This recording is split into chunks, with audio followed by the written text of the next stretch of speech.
시청자 여러분, 안녕하십니까? 여기는 독일 함부르크에서 보내드리는 이영기의 독일 이야기. 오늘은 남북한 체제 비교를 통일 정책으로, 지난 8.15 경축 행사에서 우리 윤 대통령이 앞으로의 통일은 자유통일이다 하고 아주 고무적인 통일 정책을 발표했다고 합니다. 아마 우리나라 대한민국 선 이후로 이 박사의 그 통일 정책 그 이후로 가장 강력하고 다이나믹한 통일 정책이 아닌가 이렇게 생각이 됩니다. 저는 굉장히 고무적으로 받아들였습니다. 지난번에 독일 신문에 난 것을 제가 여러분께 설명을 드리기도 했습니다만은,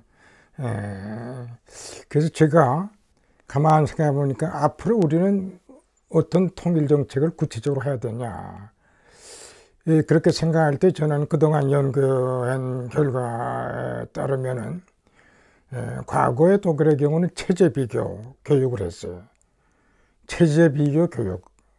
우리도 이것을 우리가 본받을 필요가 있지 않는가. 이 체제 비교에도 두 가지로 나눕니다. 하나는 내적 체제 비교, 다른 하나는 외적 체제 비교. 내적 체제 비교는 서로의 체제를 건드리지 않고 그냥 둔 채 그 두 나라와의 관계를 조명한다면, 외적 체제 비교는 그 반대로 우리 체제가 그래도 우월하다 하는 그런 전제 조건으로 하는 거죠. 그래서 동서독 체제 비교의 권위자였던 이 볼프강 베어가 1979년 처음 동서독 체제 비교라는 책을 썼어요. 79년. 제가 88년에 고대 출판부에서 동서독 체제 비교라는 책을 번역을 했습니다.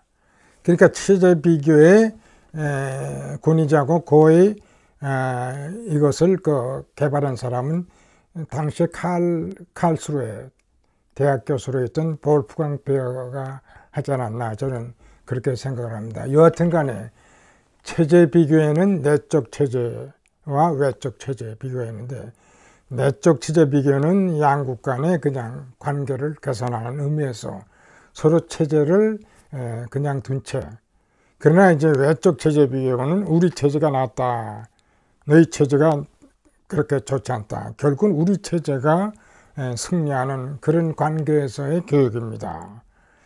그래서 우리가 앞으로 우리 통일을 위해서는, 통일이 뭐 금방 될 것도 같은 그런 생각이 듭니다만은 또 생각에 따라 오래 걸릴 수도 있으니까, 남북한 체제 비교를 통일 정책으로 라는 제목을 제가 정했습니다.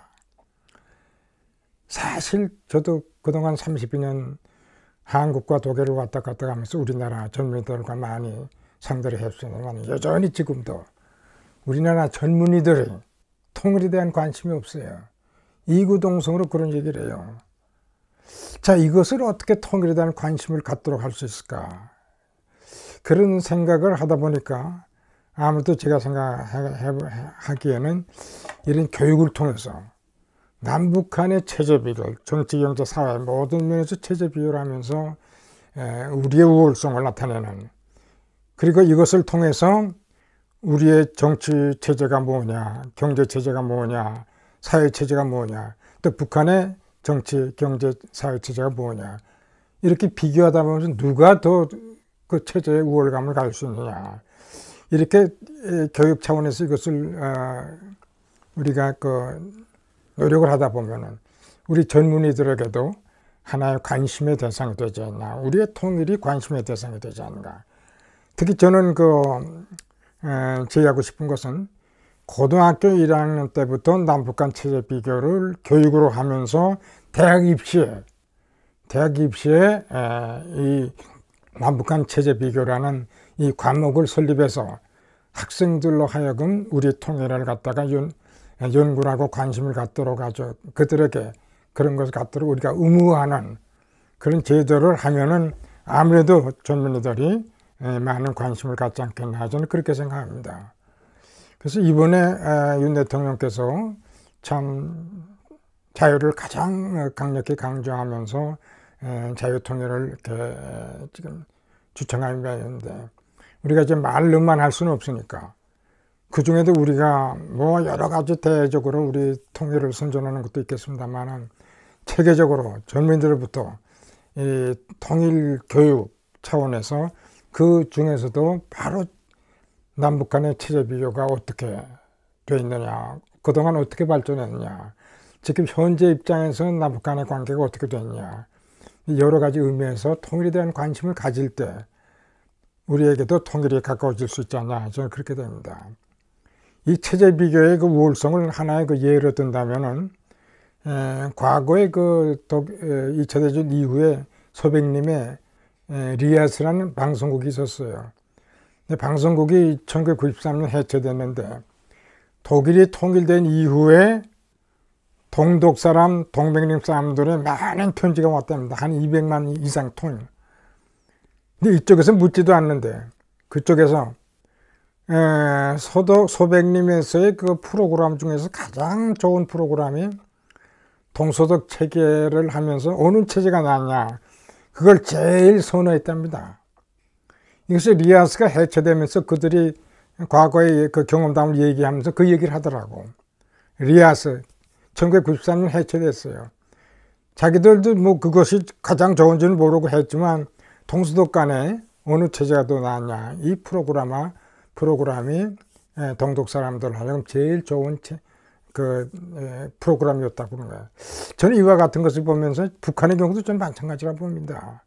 또 우리의 경우도 체제를 비교하다 보면 우리가 모든 정치, 경제, 사회에서 모든 것이 우월하다 하는 걸 자부심을 갖게 되는 거예요. 또 이것을 입학시험에 이것을 하나의 시험 대상으로 하면 학생들이 고등학교 때부터 열심히 읽으면서 우리나라의 민주주의 제도, 우리나라의 경제제도, 우리나라의 사회제도, 왜 우리나라가 경제가 저렇게도 발전했냐, 왜 우리나라 체제가 저렇게도 좋으냐, 이걸 알 수 있잖아요. 2차 대전 이후에 일본이 자유민주주의와 시장경제를 도입하고, 또 내가 사는 독일도 2차 대전 이후에 정치제도와 경제제도를 그대로 도입했는데 다 잘 살잖아요. 일본도 그 후 잘 살고, 독일도 역사적으로 제일 잘 살게 됐다고 전 총리 슈미트가 얘기를 했습니다. 또 우리도 마찬가지잖아요. 지금 북한과 우리와 게임이 되지 않잖아요. 그게 어디서 오느냐, 체제가 어떤 체제를 하는 거에 따라서 우리가 그것을 판단할 수 있잖아요.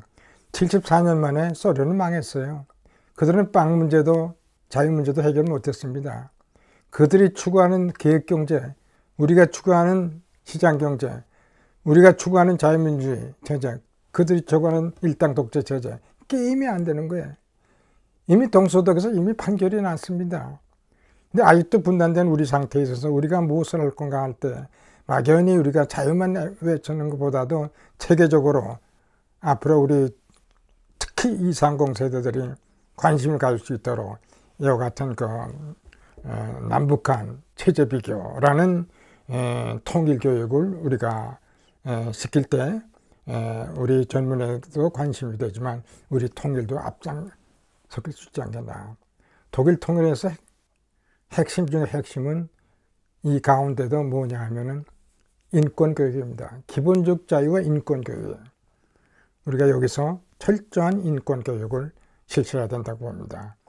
그리고 탈북자들이 우리 통일의 전이들라고 볼 때 지금 많이 흘러나오고 있는 탈북자들에 대한 적극적인 보호정책, 이것이 우리 통일에 또 기여하지 않나 하는 그런 생각이 듭니다. 기본적으로 우리가 통일 교육을 체제 비교라는 차원에서 과거 선거의 사례를 본 우리 독일의 경우를 보니까 바로 이것이 우리에게 이번에 윤 대통령의 통일 비전을 제가 보면서 보다 적극적인 통일 교육이 어느 교육보다도 가장 앞서야 되지 않나 하는 그런 생각을 하게 됩니다. 시청해 주셔서 감사합니다.